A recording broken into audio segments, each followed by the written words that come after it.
Hello and welcome back to the Clear Show. It is me, T.Guerre.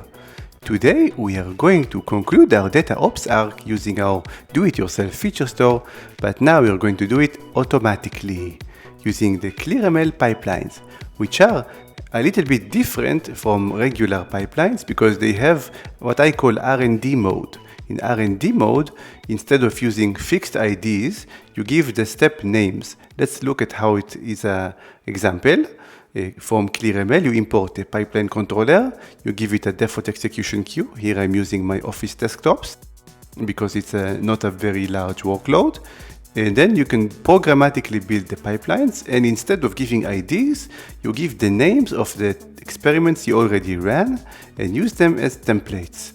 In this case, I'm using a kind of pattern where I put the templates in a sub-project called template, and I'm taking them from it. Very convenient. You can obviously do whatever you like, and ClearML will try to understand what you wanted. It does it very well. Now, what we are doing is this.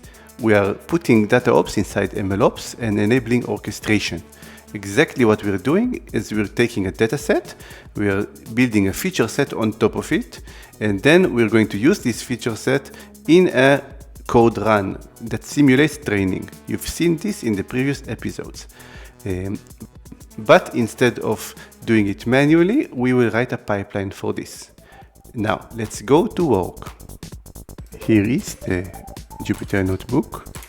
What I'm doing now is I'm creating the task with a configuration object. There is also a video about the configuration objects if you look for it. But I will show you in the UI in a second. Okay, this is something like this. There is a configuration object. And you can do it later in automations. Where were we? Yes. Now, this is the pipeline exactly like you've seen before. We've used only two steps because the dataset creation is done externally, for example, Airflow or something like this. And then you use the feature set creation automation and the feature set use automation. And this is the entire pipeline. And now when we start running it, you will see that task will be created and run. And we can actually go and look for this on the UI now.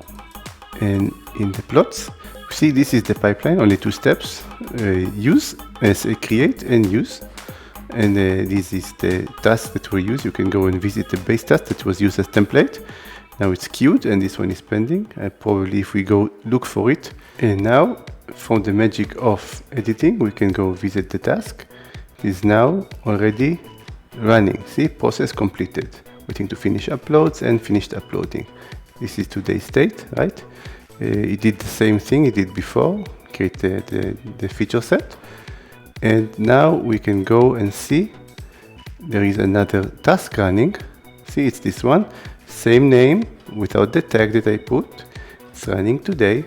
It has a parent, so you can know that it came from automations. And it is doing the same. It's now installing and everything will be okay.